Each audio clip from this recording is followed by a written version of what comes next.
নমস্কার, আমি বীরেন্দ্রনাথ বর্মন বাংলাদেশ থেকে। আশা করছি আপনারা সবাই ভালো আছেন। তো চলুন দেখা যাক আজকের পর্বে।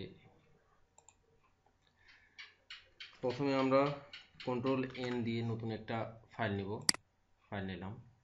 এখন দেখুন যে আজকের পর্বে আছে যে আমাদের এখানে ক্লিয়ার, তারপরে আছে check spelling, find and replace text, fill, এগুলো। তো প্রথমে দেখব যে পেস্ট স্পেশাল বলতে আসলে আমরা কোনো কিছুকে কপি করে যদি ওটাকে আমরা স্পেশালি পেস্ট করতে যাই কোথাও, তাহলে সেটা আমরা ব্যবহার করব। আর ক্লিয়ার যদি করতে চাই তাহলে ক্লিয়ার করতে পারবো।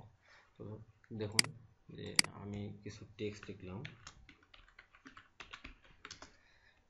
এরপর এখানে আমি চলে যাব, এটাকে Ctrl+A দিয়ে অল সিলেক্ট করলাম।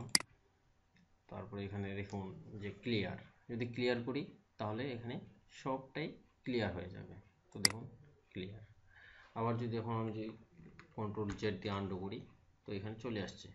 এখন আমি চাচ্ছি যে আমি এটাকে কপি করলাম, কপি করে এখন এখানে বলা আছে যে কি পেস্ট স্পেশাল, আসলে এখানে এটা না, কপি করে পেস্টের বিষয়টা আমি গত পর্বে দেখিয়েছিলাম।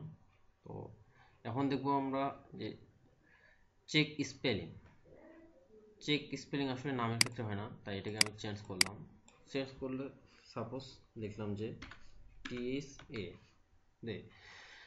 এইটা যদি হয় তাহলে এখানে স্পেলিং এরর কি কি থাকতে পারে সেটা আমরা এখন দেখব। যে স্পেলিং এরর, এখানে এডিটে গেলাম, চেক স্পেলিং অপশনে আসলে এখানে দেখুন যে এটা কি হতে পারে, যে এটা আসলে TSA দিয়ে কোনো কিছুই হয় না। তাহলে এখানে কি কি হবে, যে TSEY দে হতে পারে, তারপর কি হতে পারে, দেন হতে পারে, দ্যাট হতে পারে, তারপর কি থো, তারপর এই ইত্যাদি হতে পারে।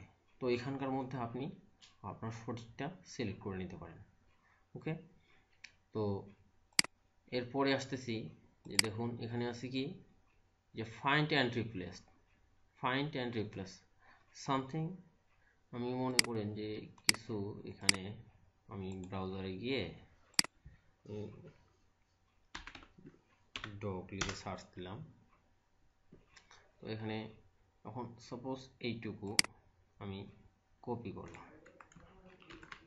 করে আমি এটার উপর এখানে পেস্ট করে দিলাম। এখানে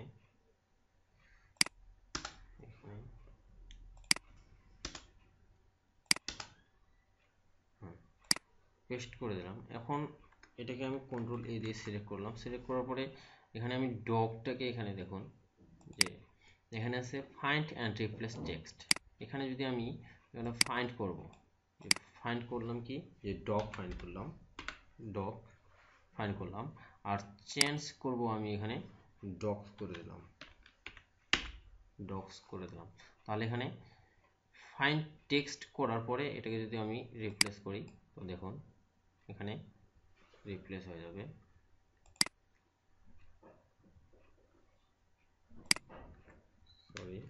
Ctrl+A, ফাইন্ড অ্যান্ড রিপ্লেস,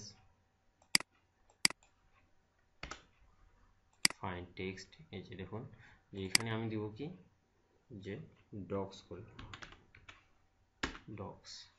তাহলে এখানে চেঞ্জ যদি করে দিই, দেখুন যে চেঞ্জ হয়ে গেছে। এর পরবর্তী ফাইন্ড, এই যে নেক্সট, আর এখানে চেঞ্জ। আমি যদি চাই যে একসাথে আমি সবগুলোকেই চেঞ্জ করব, এখন আমি এখানে লিখবো যে ডক্স আছে, এখানে ডক্স থেকে এখন আবার আমি ডক করব, কিন্তু আমি চাই যে একসাথে সবগুলোই হোক, তাহলে চেঞ্জ অল করে দিব। ওকে, তাহলে যে কয়েকটা আছে সবগুলো আমাদের ডগে পরিণত হয়ে গেল। ঠিক আছে, তো এরপরে দেখুন, ধন্যবাদ টিউটোরিয়ালটি দেখার জন্য। প্লিজ সবাই আমার চ্যানেলটিতে সাবস্ক্রাইব করুন, শেয়ার করুন এবং লাইক করুন।